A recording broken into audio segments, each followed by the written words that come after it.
The autumn sun cast long shadows across the dusty main street of Coyote Springs, Colorado, as Victoria Ashford stepped off the evening stagecoach carrying only a small carpet bag and the kind of quiet determination that comes from having no other options left. At 24 years old, she was elegant despite her travel-worn dress, with dark hair perfectly arranged and posture that spoke of careful training in deportment and grace. "Another dance hall girl looking for work," muttered Sheriff Tom Bradley to his deputy as they watched Victoria inquire about lodging at the Frontier Hotel. "This town's got enough painted women already without importing more from back east." The casual dismissal was based purely on Victoria's appearance, her fashionable clothes and refined manner marking her as someone who didn't belong in the rough frontier community where most women wore practical cotton dresses and worked as shopkeepers' wives, teachers, or washerwomen. Victoria had indeed come to Coyote Springs seeking work as a dancer, but not for the reasons the townspeople assumed. Her classical ballet training at prestigious Eastern academies had been intended to prepare her for a career in serious theater. But her family's financial collapse had left her with few options for earning a living quickly enough to avoid destitution. "I'm looking for employment in theatrical entertainment," Victoria explained to Martha Henderson, the hotel proprietor who was studying her with obvious disapproval. "I understand there might be opportunities at some of the local establishments." Martha's response revealed the narrow range of acceptable occupations for women in frontier communities. "Miss, the only places that hire dancers in this town aren't the kind of establishments that respectable women work in.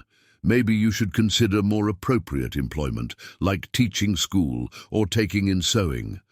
But Victoria's desperate financial situation didn't allow for the luxury of choosing only respectable work. Her father's gambling debts had consumed her family's savings and left her responsible for medical bills that required immediate payment rather than the modest long-term income that teaching or seamstressing could provide. "I appreciate your concern, but I need work that pays well enough to meet urgent financial obligations," Victoria replied with diplomatic firmness. "Dancing is a skill I possess, and I'm prepared to use it honorably to support myself." The Silver Star Saloon, owned by a pragmatic businessman named Jake Morrison, who cared more about profits than social prejudices, proved willing to hire Victoria for evening entertainment despite the disapproval of Coyote Springs's more conservative residents. "You've got class, I'll give you that," Morrison told Victoria as she demonstrated her abilities with a brief performance that revealed professional training far beyond what frontier audiences typically experienced. "But remember that the men who come here are cowboys and miners, not opera patrons. Keep your dancing appropriate for the audience." Victoria's first weeks at the Silver Star were challenging as she navigated the delicate balance between maintaining her artistic integrity and earning the tips that made her employment financially viable. Her classical techniques drew curious crowds, but also attracted mockery from patrons who considered her refined style pretentious and inappropriate for saloon entertainment. "Look at the fancy lady trying to turn our saloon into some kind of high society theater," jeered Pete Hawkins, a local ranch hand whose crude behavior was tolerated because of his free-spending habits. "Maybe she should stick to dancing for rich folks back east, where they appreciate all that hoity-toity nonsense." But Victoria's most significant challenge came from an unexpected source. Dr. Samuel Thornfield, the 70-year-old physician who had served Coyote Springs for 30 years and whose disapproval of her profession was rooted in genuine concern for what he saw as the inevitable moral corruption of refined women who worked in saloons. "Miss Ashford, you clearly come from a good family and have received excellent education," Dr. Thornfield told her during one of his visits to check on Morrison's recurring back problems. "Surely there are better ways to use your talents than dancing for drunken cowboys who see you as entertainment rather than as a person deserving respect. Victoria appreciated the doctor's concern, but his well-meaning advice ignored the practical realities of her situation. Dr. Thornfield, I understand your objections to my current employment, but I have financial obligations that require immediate attention. Dancing provides income that other acceptable occupations simply cannot match. What neither Dr. Thornfield nor anyone else in Coyote Springs knew was that Victoria's background included more than just dance training. Her father, before his descent into gambling addiction, had been a respected physician who had taught her advanced medical techniques during the years when he hoped she might follow in his footsteps before social conventions redirected her toward more appropriate feminine pursuits. Papa always said that healing was the highest calling. Victoria had once confided to her closest friend before leaving Boston. He taught me surgery, anatomy, and diagnostic techniques that most medical students never master. But nobody wants a female physician, so all that knowledge seems useless now. The crisis that would reveal Victoria's hidden talents came on a particularly busy Saturday evening when the Silver Star was crowded with cowboys celebrating the end of roundup season. Dr. Thornfield had stopped by to collect payment for treating Morrison's injury when he suddenly collapsed, clutching his chest and gasping for air. "Doc's having some kind of attack," Morrison shouted, his voice carrying over the piano music and conversation. "Somebody get him some whiskey and loosen his collar." The crowd's response was well-intentioned but medically ignorant, with suggestions ranging from slapping the unconscious doctor to forcing alcohol down his throat. Victoria pushed through the gathering men with purposeful movements that caught Morrison's attention. "Step back and give me room to work," Victoria commanded, her voice carrying an authority that surprised everyone present. "And someone bring me clean water, sharp knives from the kitchen, and all the lamp oil you have available." The transformation in Victoria's demeanor was remarkable.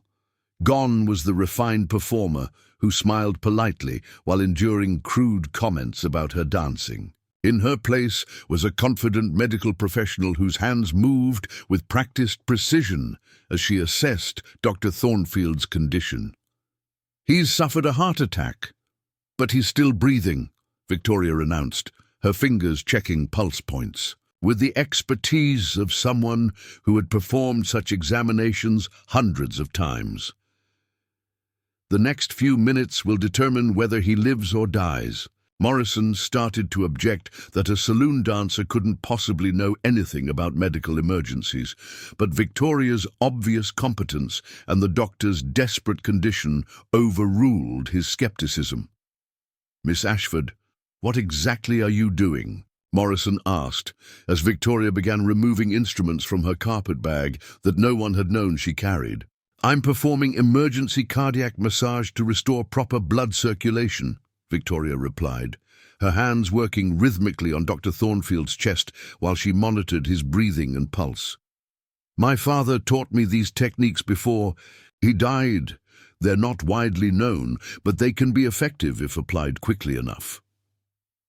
The crowd watched in stunned silence as Victoria worked with professional skill that contradicted every assumption they had made about her background and capabilities. Her movements were precise and confident, revealing knowledge that obviously went far beyond entertainment arts. "How do you know how to do all this?" Pete Hawkins asked, his earlier mockery replaced by genuine amazement at what he was witnessing.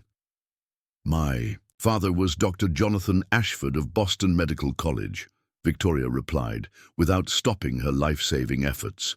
"He trained me in advanced medical techniques because he believed healing knowledge should be preserved and shared, regardless of social conventions about women's appropriate roles." Dr. Thornfield's condition began to stabilize under Victoria's care, his breathing becoming more regular and his color improving as proper circulation was restored. Her quick thinking and expert intervention had literally saved his life when conventional wisdom would have failed. She did it, Morrison said with obvious amazement. That fancy dancer just brought Doc back from death's door using techniques I've never seen before. As Dr. Thornfield regained consciousness and began to recover under Victoria's continued care, the entire saloon full of men who had dismissed her as just a dancer began to understand that their assumptions about her worth and capabilities had been completely wrong. "Miss Ashford," Dr. Thornfield said weakly when he was finally able to speak, "it seems I owe you not just my life, but also an apology for underestimating your knowledge and abilities. Where did you learn such advanced medical procedures?" Victoria's answer revealed both her extensive training and the painful reality that had forced her to hide her medical expertise behind the more socially acceptable profession of dancing. "I learned from my father, who believed that healing was too important to be limited by social prejudices about women's capabilities," Victoria replied. "But when he died, and I needed to support myself quickly, I discovered that people would pay to watch me dance, but wouldn't trust me to treat their medical problems." The revelation transformed how everyone in the saloon viewed Victoria, but it also raised questions about why she had hidden such valuable skills and continued to work as an entertainer when she obviously possessed knowledge that could serve the community in more meaningful ways. "Miss Ashford, Coyote Springs hasn't had a doctor since old Doc Williams died 5 years ago," Morrison observed. "With skills like yours, you could establish a medical practice instead of dancing for cowboys who don't appreciate what you really have to offer." Victoria's response revealed the social and economic barriers that had forced her to conceal her medical training and settle for work that society deemed more appropriate for women. "Mr. Morrison, no one will trust medical treatment from a woman, especially one who has worked as a saloon dancer," Victoria explained with resignation born of experience. "The same men who cheer my dancing would never allow me to treat their injuries or illnesses, but Dr. Thornfield's recovery and Victoria's demonstration of genuine medical expertise had planted seeds of change in a community that was beginning to understand that dismissing people based on occupation or gender might mean overlooking exactly the talents they most needed."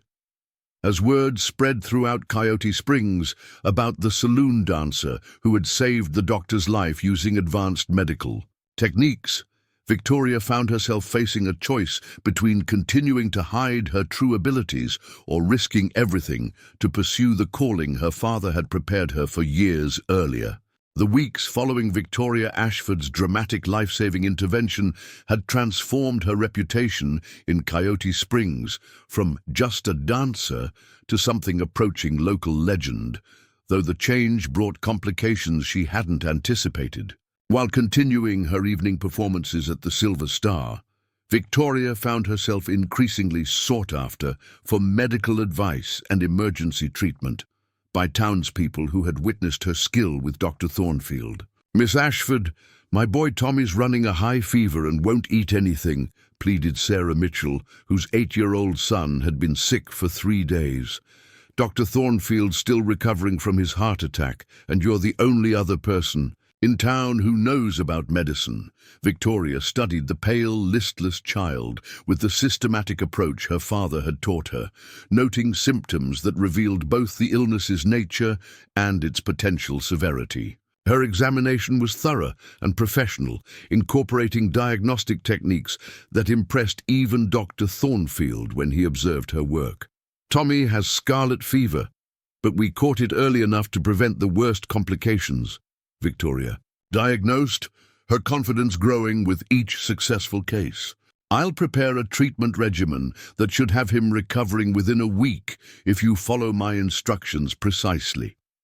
The medicines Victoria compounded from herbs and chemicals demonstrated knowledge that clearly exceeded what anyone expected from a saloon entertainer. Her accurate diagnoses and effective treatments were building a reputation that challenged every assumption the community had made about her capabilities and worth. "Victoria, "Your medical skills are remarkable," Dr. Thornfield told her during one of their informal consultations about difficult cases. "Your father obviously provided training that rivals what I received at medical college. Have you ever considered establishing a formal practice?" The question that Victoria had been avoiding since arriving in Coyote Springs forced her to confront the fundamental conflict between her abilities and society's expectations about women's appropriate roles. "Dr. Thornfield, I've considered it, but the obstacles seem insurmountable," Victoria replied honestly. "No medical licensing board would certify a woman, especially one who works as a saloon dancer. And even if they did, most people wouldn't trust their health to someone they see as morally questionable." But Dr. Thornfield's own experience of being saved by Victoria's expertise had given him a different perspective on the value of medical knowledge regardless of its source or the gender of its practitioner. "Victoria, what if we work together?" Dr. Thornfield proposed. "You could serve as my assistant officially, but handle cases independently when I'm unavailable. It would give you legitimate medical work while avoiding the social complications of independent practice." The partnership arrangement that evolved over the following months allowed Victoria to use her medical skills openly while maintaining the social fiction that she was working under Dr. Thornfield's supervision rather than as an equal practitioner. Their collaboration proved remarkably successful, with Victoria's energy and modern techniques complementing Dr. Thornfield's experience and established relationships within the community. Patients began specifically requesting her care for complex cases that required the innovative approaches she had learned from her father's advanced training. "Miss Ashford diagnosed my Sarah's condition in 10 minutes when 3 other doctors couldn't figure out what was wrong," marveled Frank Henderson, after Victoria's accurate identification of his daughter's rare blood disorder led to successful treatment. "She's got knowledge that seems to come from somewhere beyond what anyone around here has ever seen." But Victoria's success as a medical practitioner created new challenges as word of her abilities spread beyond Coyote Springs to other communities, where traditional physicians felt threatened by a woman whose skills exceeded their own. "This situation with the dancing doctor is becoming problematic," Dr. Marcus Wells from the Territorial Medical Association wrote to local authorities. "Allowing untrained women to practice medicine sets dangerous precedents that could undermine public confidence in legitimate physicians." The investigation that followed tested both Victoria's medical competence and the community's willingness to defend someone whose value they had learned to appreciate, despite her unconventional background. "Miss Ashford, we need to examine your qualifications and determine whether your medical activities constitute illegal practice of medicine," announced Inspector William Hayes during his official visit to evaluate the complaints against her. Victoria's response revealed the depth of her training and the sophistication of her medical knowledge in ways that impressed even skeptical officials who had expected to find a charlatan posing as a healer. "Inspector Hayes, I invite you to observe my work and examine my patients' records," Victoria said with confident professionalism. "My diagnostic accuracy, treatment success rates, and patient satisfaction all speak to the quality of care I provide." The examination that followed became an informal medical competency test as Inspector Hayes, accompanied by examining physicians from Denver, observed Victoria's work with current patients and reviewed her treatment records from the previous months. "Miss Ashford's diagnostic methods are sophisticated, and her treatment protocols show advanced understanding of medical principles," admitted Dr. Robert Chen, one of the examining physicians. "Her success rate with difficult cases exceeds what we typically see from rural practitioners." But the most compelling evidence for Victoria's medical competence came from the patients themselves. whose testimonials revealed not just successful treatment, but also the kind of personal attention and emotional support that characterized the best medical care. Dr. Victoria saved my husband's life when his appendix burst, testified Maria Gonzalez, during the public hearing about Victoria's practice. But more than that, she explained everything she was doing and helped me understand how to care for him during recovery. She treats us like people, not just medical problems. The investigation's outcome represented a compromise that reflected both Victoria's proven competence and the social realities that limited women's professional opportunities in frontier territories. Miss Ashford will be permitted to continue her medical activities under Dr. Thornfield's supervision, Inspector Hayes announced. While irregular, her demonstrated competence and community support justify maintaining current arrangements. The victory was partial but significant, establishing precedent for women's medical practice that would influence policy throughout Colorado Territory. Victoria had proven that competence rather than gender should determine who was qualified to provide healing services. Victoria, what you've accomplished here goes beyond winning the right to practice medicine, Dr. Thornfield told her as they celebrated the investigation's favorable outcome. You've proven that society's prejudices about women's capabilities are often completely wrong. But perhaps the most meaningful recognition came from the community members who had initially dismissed her as merely a saloon entertainer, and now understood that her true value lay in abilities they had never suspected. Miss Ashford, when you first came to town, we all thought we knew what you were, confessed Jake Morrison during a community gathering honoring her medical service. We saw the dancing and the fancy clothes and assumed that was all there was to you. We were wrong about everything that really mattered. Victoria's response revealed how much her own understanding of her worth and potential had evolved during her months of proving herself in Coyote Springs. Mr. Morrison, I came here believing that dancing was the only skill I possessed that people would pay for, Victoria replied. What I learned is that hiding your real abilities to meet other people's expectations only limits what you can contribute to the world. The evening performances at the Silver Star continued, but they had taken on different meaning as expressions of artistic skill rather than desperate attempts to earn survival money. Victoria's dancing now served as relaxation from her demanding medical practice rather than as her primary source of identity and income. It's remarkable how differently people watch her dance now that they know what else she can do, observed Martha Henderson during one of Victoria's weekend performances. They see the discipline and precision that makes her good at both medicine and dance. As summer approached and Victoria's medical practice became fully established, she reflected on the journey that had brought her from desperate financial circumstances to respected professional status in a community that had initially rejected her based on surface impressions. Dr. Thornfield, when I saved your life that night at the Silver Star, I thought I was just using emergency skills to help someone in crisis, Victoria said during one of their evening consultations. I had no idea it would lead to discovering my true calling and proving that women can succeed in medicine when given the opportunity. Dr. Thornfield's response came from growing understanding that Victoria's arrival in Coyote Springs had saved more than just his life. It had saved the community's access to advanced medical care and challenged assumptions that had limited everyone's potential for growth and contribution. Victoria, when you showed up in this town as a dancer seeking work, you brought exactly what we needed most, even though none of us was wise enough to recognize it initially, Dr. Thornfield replied.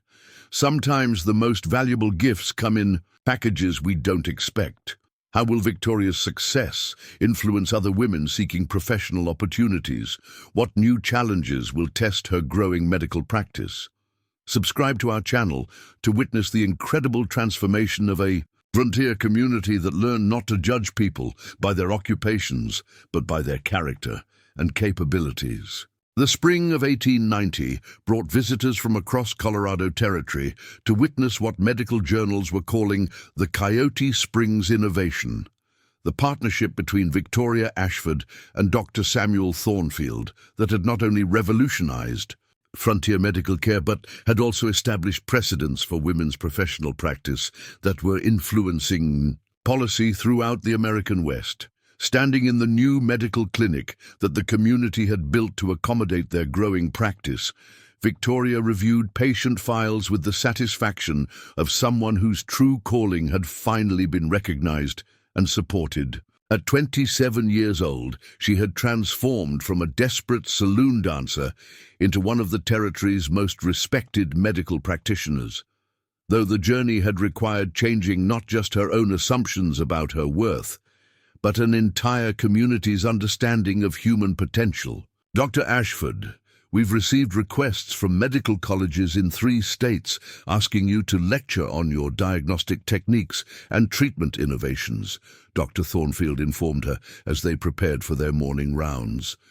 Your methods for treating frontier medical emergencies are being studied as models for rural practice throughout the West. The recognition Victoria had earned extended far beyond Coyote Springs, with medical professionals seeking to understand how a woman with unconventional training had achieved success rates that exceeded those of many formally educated physicians. Her combination of advanced theoretical knowledge and practical frontier experience had produced innovations that were improving medical care throughout the territories. The most remarkable aspect of Dr. Ashford's practice, wrote Dr. James Richardson in the Colorado Medical Journal, is her ability to adapt sophisticated medical techniques to frontier conditions while maintaining the kind of patient relationships that characterize the best healing traditions. But perhaps the most significant measure of Victoria's transformation was the medical school for women that she had established in partnership with territorial educators who recognized that her success proved the viability of female medical education.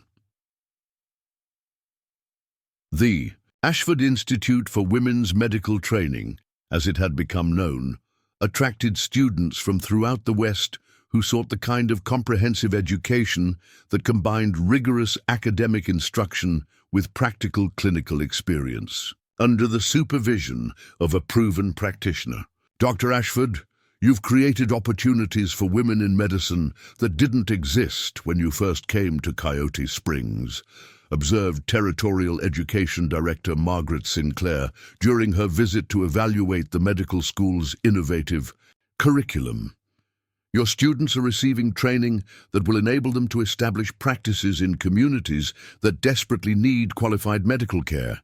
Victoria's approach to teaching reflected her understanding that medical education needed to prepare practitioners not just with technical skills, but with the confidence and resilience required to overcome social prejudices that might limit their professional effectiveness. Ladies, you must remember that your medical competence will often be questioned not because of any deficiency in your knowledge or skills, but because society has preconceptions about women's capabilities, Victoria told her students during one of their clinical seminars. The best response to such skepticism is consistent demonstration of superior care and professional integrity. The success of Victoria's female medical students had created a network of qualified practitioners throughout Colorado Territory whose achievements were gradually changing attitudes about women's professional potential in fields previously restricted to men. Dr. Sarah Chen, one of Dr. Ashford's first graduates, has established the most successful medical practice in Grand Junction, reported the Territorial Medical Association's annual review. Her diagnostic accuracy and patient satisfaction rates equal or exceed those of any practitioner in her region, regardless of gender. But Victoria's most meaningful achievement might have been her transformation of Coyote Springs itself, where her example had encouraged other women to pursue professional aspirations they had previously considered impossible. Victoria's success made all of us realize that we'd been limiting ourselves based on what other people thought was appropriate rather than what we were actually capable of achieving, explained Martha Henderson, who had used Victoria's encouragement to establish the territory's first female-owned bank. She proved that competence matters more than convention when you're determined to contribute something valuable. The annual celebration of Victoria's arrival in Coyote Springs had become a community tradition that honored not just her individual achievements, but the broader lesson about the danger of judging people based on surface appearances rather than actual capabilities.